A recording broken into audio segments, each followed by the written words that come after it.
Welcome to the second video in the chi-square test of independence, looking at the relationship between gender and whether people found the Tiger King to be innocent or guilty.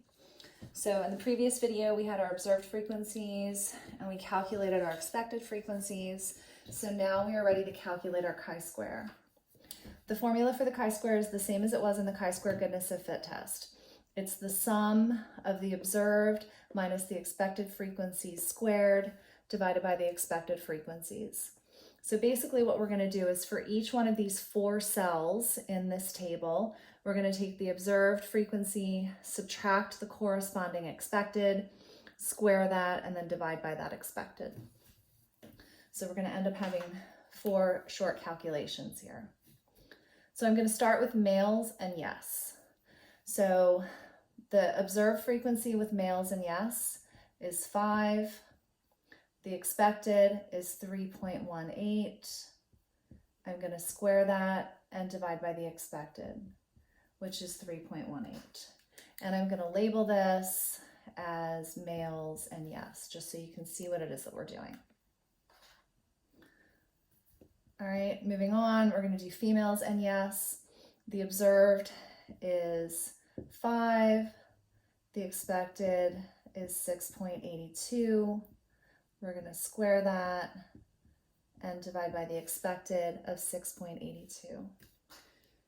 And this is females and yes. Now we're going to move to the second row, males and no. The observed is 2.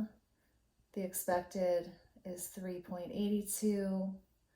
We're going to square that and divide by 3.82, and this is males and no. And last but not least, we've got females and no. The observed is 10, the expected is 8.18. We're going to square that and divide by 8.18, and we are going to label that females and no.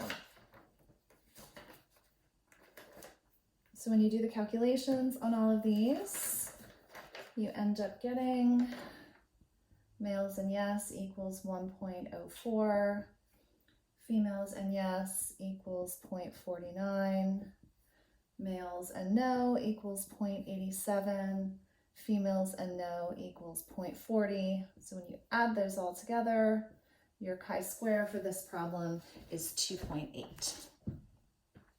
In the next video, we will evaluate the chi-square.